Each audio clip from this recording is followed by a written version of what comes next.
Hey everybody, it's Luca from Rackets and Runners. So obviously we're in the studio, but it's a bit of a different type of video today. That's because I was sick for the last week or so I wasn't actually able to get out onto the court and test any of the products. So we're not gonna have a full-on review or comparison or anything like that. But while I was sick, I was thinking, what sort of content could I make that's pickleball related, but that I don't actually have to go out and test? And I was thinking back on the tier list video that we made back in like early December, and while that doesn't seem like it was so far away, there have been a lot of paddles that have come out since then. So I was actually thinking, and maybe this could become kind of a series type thing, but I would take that tier list, edit it if I need to, move some paddles up or down, and then also add all the paddles that have come out since then, and there are more than you would expect. And yeah, if this is something that you guys like, I'm thinking of making it a sort of series where every 2 months or 3 months, or maybe every 10 paddles or something like that, I kind of update and refresh the tier list, because obviously the pickleball industry is changing so quickly that an S tier paddle isn't going to stay S tier for the rest of eternity. But yeah, we're going to get into it here. I do want to remind you that any of the paddles we talk about on this channel, you can check out on our website, racketsandrunners.ca. Please do like the video and subscribe to the channel. You can follow me on Instagram. You can follow the store on Instagram. But without further ado, this video is probably going to end up being longer than expected anyway.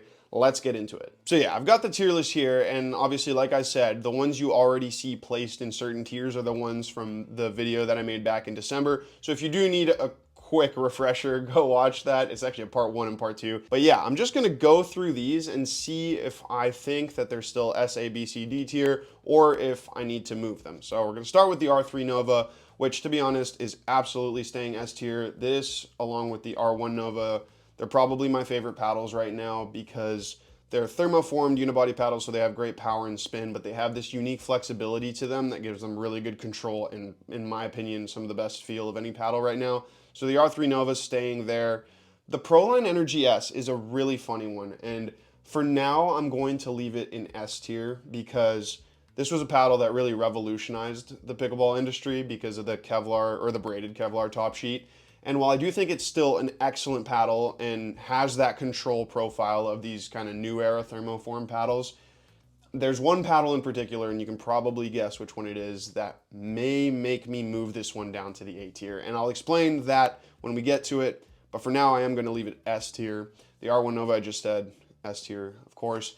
The Control Air Invicta, the more I play with this, and this goes for the Epic as well, it's probably, if I'm being objective, the best paddle of 2023. That's how good it is. Okay, so the Flash and the Double Black Diamond, I mean, these are about as classic thermoformed paddle as it gets. And obviously this hybrid shape is really good for any type of variety. So I'm gonna leave them in the S tier.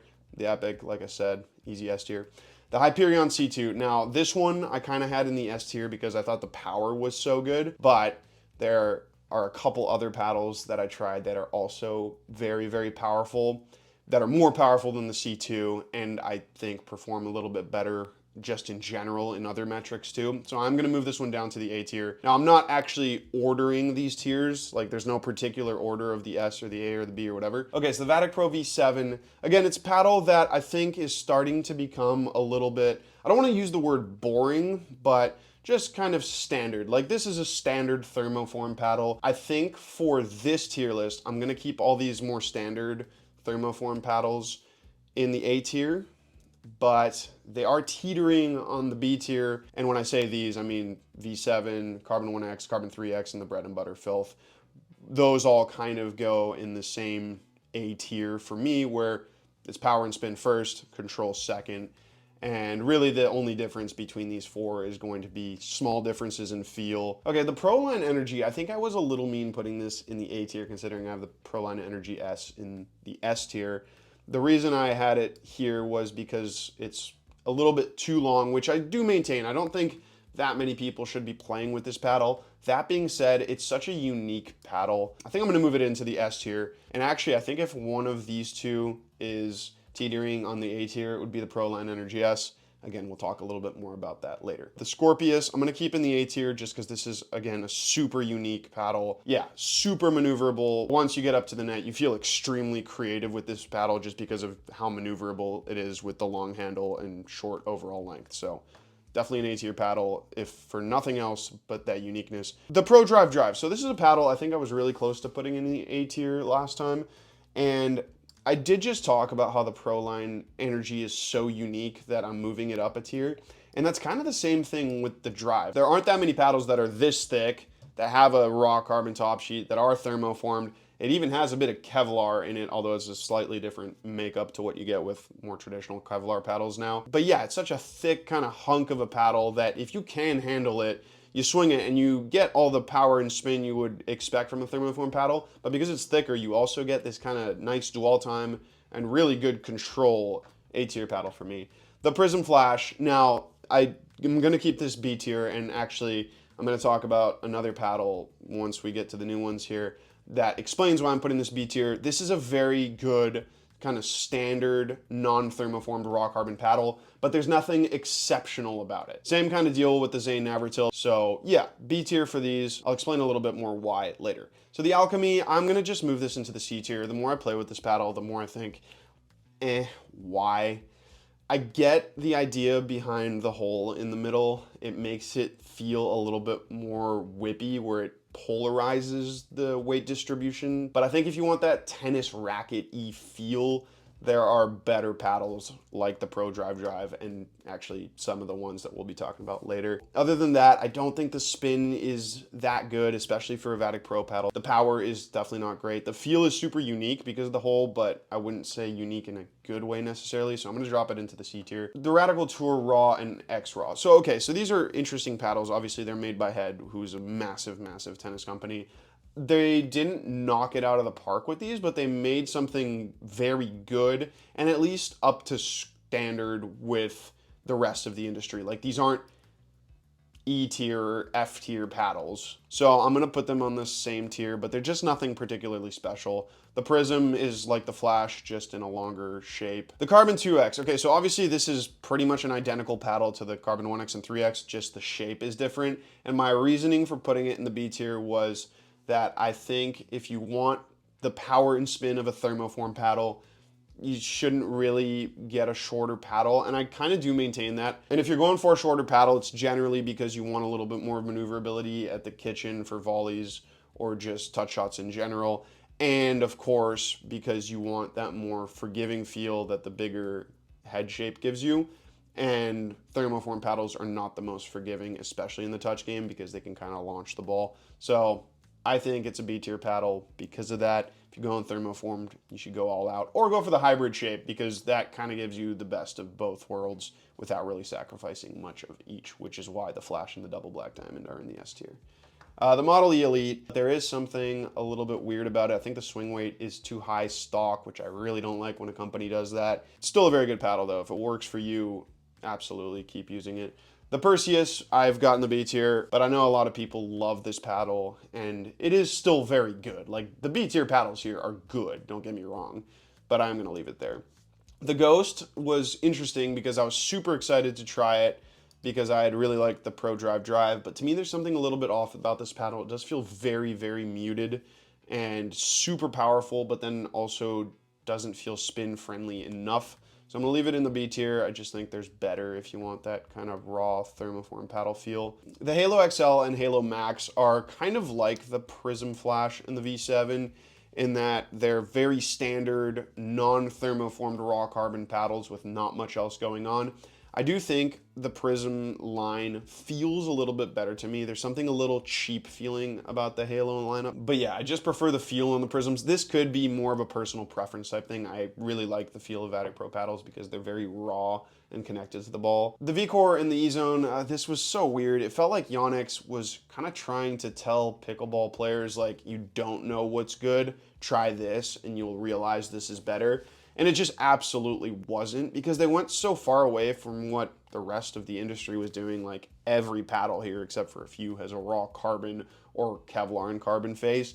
And they came out with whatever this spray painted thing is. Yeah, C tier. I think I'm actually just going to move these into the D tier. I think it's back to the drawing board for Yonex, which is a bit of a bummer because it's such a good company in the tennis industry. But I do think, yeah, these are probably a little obsolete at this point. Okay, the CX14 Ultimates, I am going to drop these into the D tier, unfortunately. And I do this out of love for Gearbox. Actually, my first paddle was a Gearbox paddle, but there's no denying that Gearbox fell way behind the industry curve for like 2 years almost. And these paddles were kind of the culmination of that, where they got released and I was like, oh, there's way better on offer right now. And yeah, I think actually it's kind of funny because a couple paddles in particular have made me realize that these are significantly worse, which is why I'm moving them into the D tier. But those paddles are also from the same brand, so that is kind of ironic. The Havoc 2.0 is, yeah, it's a raw carbon non-thermoform paddle. There's just something missing. It doesn't feel stable enough. It doesn't feel good enough. I think Poach actually has a new paddle right now that's pretty good. We haven't brought it in yet. I'm not sure we will, but this one is not really at the level of all the rest of the paddles on this list anymore.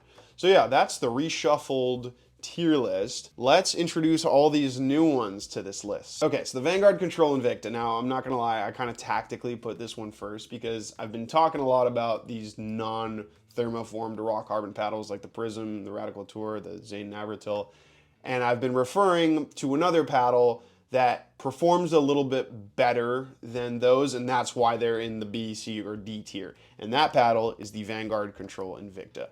Now, there's just something about the way Selkirk manufactures, I think it's their cores, that's a little bit better than what you get on more standard stuff. It's the same thing that it was with the Yola Hyperion, the original Hyperion, where that paddle was just a little bit better than everything else that was on offer back then. The sweet spot on the Vanguard Control feels bigger than average. It feels better than average, and the paddle is more stable. It's just, yeah, if you want the feel of a non-thermoformed raw carbon paddle, which is obviously becoming a little bit more rare nowadays, this is the gold standard right now, kind of like how the Yola Hyperion was the gold standard back then. So it's an A tier paddle. I'm not going to put it S tier because there is a better control paddle up here, and that's the Control Air Invicta, and the Control Air Invicta has better power and spin.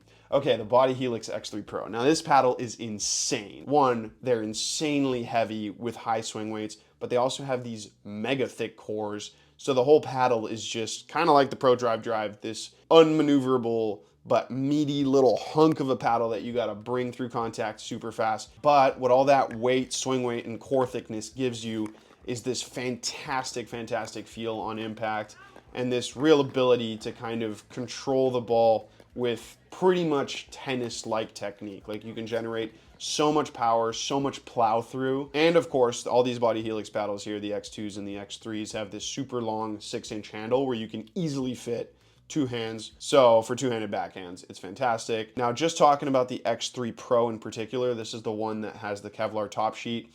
And I think this is really their flagship paddle. Like, this is the one that performs the best because that Kevlar gives it incredible feel, but it also gives it a little bit more softness than the X2 Pro. So I am gonna put it in the A tier with a huge caveat. This is an A tier paddle only for players. Actually, no, it's probably an S tier paddle for players who can use it, but I can't put it in the S tier because too few players will be able to handle this thing. But because it's so good for that one niche, I can't put it any lower. Okay, the Bread and Butter Loco. Now, when this paddle came out, I really thought it was gonna be the same as like a Flash or a Double Black Diamond, but this paddle feels quite a bit softer than both of those. So if you have hopped on that thermoform train because you like the power and spin it offers, but you'll want a little bit more control, the Loco is kind of the perfect paddle for you, which is why I'm gonna put it in the A tier along with the Flash and the Double Black Diamond. But yeah, solid S tier paddle there. Okay, so the Gearbox Pro Power Integra. I'm actually gonna move the Pro Power Elongated to the front here. The Gearbox Pro Power paddles. My goodness, these paddles are awesome. Like, truly awesome. And this is what I was talking about when I said the CX14 H and E here, the Ultimates, kind of got destroyed by their own paddle because these were supposed to be for power, but these are so much better for power, and they're also so much better for everything else. The power on these is unlike anything I've ever experienced. It's not a firm type of power, it's more like a trampoline type of power where the ball kind of sinks into the paddle face and then just booms out with more energy than you could really ever expect. What's really unique about that is because it kind of feels like a trampoline, you get a little bit more dwell time with this paddle, so you kind of can guide the ball while it's in the paddle face, which is super interesting and honestly a very unique sensation. It takes a second to get used to it for sure, but once you do, you actually feel more control than you would expect, considering this paddle is so ridiculously powerful. So yeah, we're gonna go right back into talking about another Gearbox Pro Power paddle. Obviously these paddles are a little bit shorter. I'm just gonna double check the length. I think they're 16 inches long. Yes, they are 16 inches long. So obviously they're a lot shorter than the elongated paddles, which makes for a unique sensation. Like obviously the power and the spin won't be on the same level. I think it's maybe a little bit of a cop out to go for this. You might as well go all out for power and spin if you're going for a Gearbox Pro Power paddle. But I also do really like the maneuverability once I get into the kitchen, and because it has that kind of unique flexibility factor to the way it pockets the ball, I can really control the ball with that plus the design. But I don't think they're S tier. I think, like I said, I don't like using the word cop out, but I do think they are just not quite as good as the Pro Power elongated in all-around playability. Okay, the Body Helix X3 Lite is a very good paddle. So X3 means it has the Kevlar braided top sheet. Light means it's lighter than the Pro. It also means it's thinner than the Pro. These have a 16 millimeter core. The Pros have a 19 millimeter core. So this paddle you could kind of look at as their flagship, but more user-friendly paddle. So it still has that really long handle, so you can use a two-handed backhand if you so desire, but you're not going to get the same top end power plow through and spin that you'll get with the X3 Pro.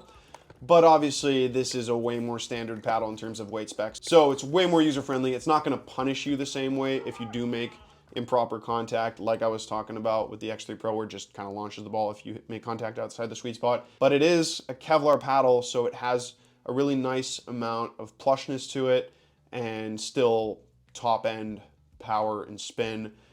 Can I put it on the same level as the X3 Pro? Yes, I am going to put it in the A tier, and I'm going to explain why. The X3 Pro is an S tier paddle for the players who will use it, but I've lowered it one tier because not many players can use it.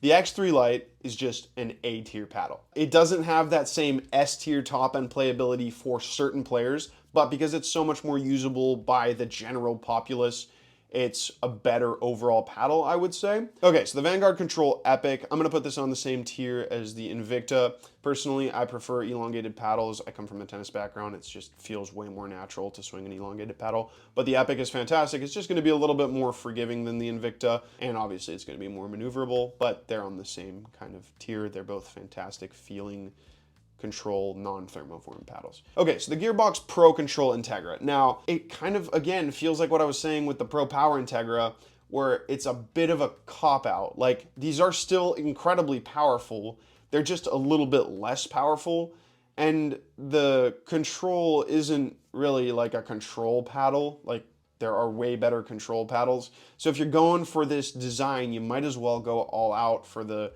Pro Power Integra or the Pro Power Elongated. So I understand it. It is kind of like a more subdued version of the Pro Power paddles. I have a tough time putting it lower. I don't really want to put this paddle B tier. You know, I think I am going to put it B tier because I completely understand it, and it's kind of the same thing they've always been doing at Gearbox. They always make like a softer version of the paddle, and I've always been like, okay, yeah, it is a little bit softer, but is there really a point, because it still plays so much like the other paddle, and you just kind of lose out on what makes the other paddles so special. That's kind of it. I think the Pro Power paddles are a little bit more special than the Pro Controls, but they are really good, and if they work for you, great. And it is a little bit unfair because I would actually probably take the Pro Control over any of these paddles in the B tier. It's just, to me, there's something better out there, so I probably just wouldn't take the Pro Control in general. Okay, the Body Helix X2 Lite. So this is Body Helix's quote-unquote worse paddle. Comparing the X2 to the X3 Lite, this doesn't have the Kevlar. So that Kevlar, it gives you a little bit better feel and control, like I was saying, and this paddle isn't really much more spin friendly. It's not much more powerful. So I'm gonna have to put it a tier under the X3 Lite. That being said, Kevlar is not gonna be for everyone because it has a different feel to raw carbon. And if you become super used to the feel of raw carbon and prefer that, then by all means, the X2 Lite would be the paddle to go for. I'm just personally of the opinion that Kevlar has generally improved things, and that's very obvious on the X3 Lite versus the X2 Lite, and on the X3 Pro versus the X2 Pro. In fact, I'm just going to do this right now. I'm going to put this paddle in the B tier. It's kind of like a combination of all the things I just said, where it suffers from that Body Helix Pro design where it's just too difficult for a lot of people, and it doesn't have that kind of flagship top-end playability of the braided Kevlar and carbon core, which is why I think B tier is a great place for it to go. Okay, the 6-0 Black Diamond. Now, for some reason, I hadn't put this on the last tier list, and obviously this paddle's been out for, I believe, as long as the double Black Diamond, if not longer. I'm just gonna say it, I think this paddle is S tier, and I completely understand why some people might be surprised by that, because obviously the double Black Diamond is so much more popular. But I love the feel that it provides, and I love the kind of unique pop that it has. As a general thing, I've always liked the feel of fiberglass paddles, like the original Ben Johns paddle, not the Hyperion, like the real original one, which was made by Franklin. Oh my God. I love this paddle. I think you should probably test it before you buy it, just because it is a bit different to what most of us have become accustomed to. But it's an awesome paddle, and I completely understand why some pros are using it, because the feel is epic. Speaking of epic feel and awesome paddles, we have the 6-0 Ruby, which is an easy S tier paddle. I'm gonna put it at the top of the S tier. I know I said I wasn't organizing paddles, but I think the Ruby is the gold standard for pickleball paddles right now. It really is kind of redefining pickleball in a way, and I'm gonna be honest, I wasn't that excited about the Ruby, because I'm going to let you guys in on a little secret here. I'm not the biggest fan of the Proline Energy S. It's really nothing against its technical performance, because in terms of power, spin, and that adaptive control that it has, it really did push the needle forward. But I don't like the muted feel that it has, and honestly, I kind of thought that that muted feel was because of the Kevlar. But it's not, because the Ruby is not muted in any way. The Ruby is really what I would say is the perfect way of designing an adaptive next-gen thermoformed paddle that has that control side that is much better than, I'm going to say it, much better than the double Black Diamond and the Flash. I wouldn't say it's a soft paddle like the Control Air Invicta or even the Vanguard Control Invicta, but because you have such good feel, it's very good for control. So now that begs the question, am I gonna move the Proline Energy S to the A tier? And I think the answer is no, because while I do think the Ruby is better, I don't think that makes the Proline Energy S obsolete in any way, shape, or form, because this is a great paddle, especially because I know a lot of people like that muted feel is in the control game. And this is a better paddle than all the A tier paddles, so it's gonna stay in the S tier.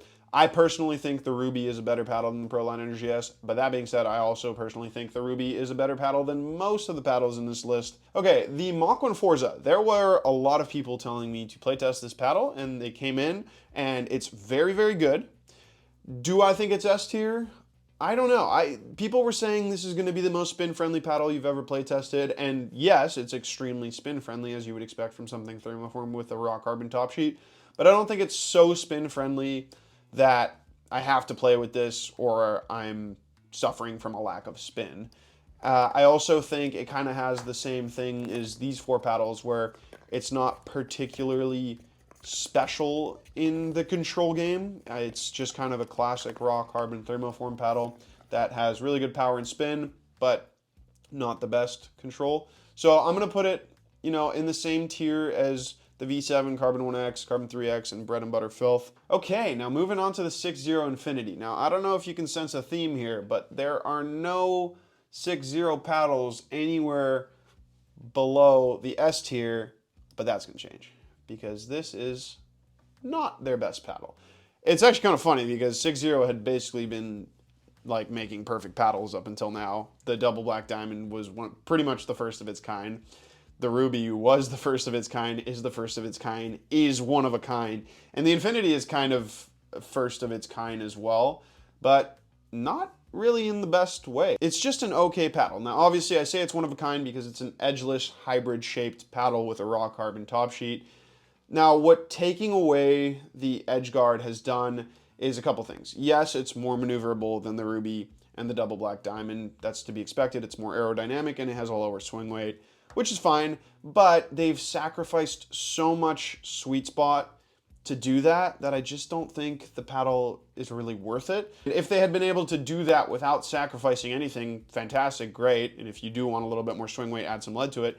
But it just doesn't feel as good as the Ruby or the Double Black Diamond. It doesn't have as much spin, doesn't have as much power, and the sweet spot is so much smaller and so much more punishing. So to me, it's a bit of a miss. The paddle is a bit of a miss. So I'm gonna put it in the B tier. I think it's on the same kind of level as the Prism Flash. Personally, I would prefer to play with the Prism Flash, but the Infinity does have that unique factor that kind of pushes it above the C tier.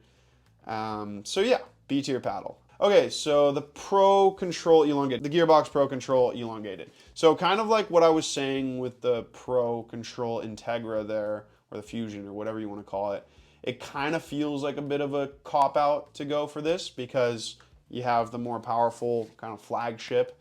But again, I completely understand why you would want to go for it. You want to tone it down a little bit. And that's perfectly fine. I just think it is not as impressive a paddle as the Pro Power Elongated, which not many paddles are. So great paddle, just a little bit under. Okay, and we're going to finish it with the Volare Mach 1, which is a good paddle. It's not a great paddle. It is kind of like the Prism Flash, the Zane Navratil, the Radical Tours, the Prisms, all these kind of standard non-thermoformed raw carbon pickleball paddles that are very good, but not very impressive anymore, and that's totally fine. But again, something like the Vanguard Control Invicta is just a better overall performer because I think the Selkirk Core is just a little bit of a level above what Volare is offering with this paddle. But yeah, that's going to be the end of the tier list. Thank you so much for watching. I don't know how this ended up being as long as it is, but I guess I can just talk about gear for way too long. I'll try to chop it up into a manageable YouTube video so that you can all digest it. But yeah, this was lots of fun. I think we'll keep doing this every 2 or 3 months or whenever enough paddles come out to justify updating the tier list. But I like this little concept of keeping a rolling tier list going and seeing how the industry evolves, and maybe after like 10 years we can be like, oh wow, that's crazy, that paddle was S tier, that was the Ruby S tier, that paddle's terrible. Be kind of crazy when that happens because of how good the Ruby is. But anyways, I'm waffling now, so I'm going to end the video. Thank you so much for watching, and remember that if you want to check out any of these pickleball paddles or demo them, you can come visit us in store, or you can check them out online at racketsandrunners.ca.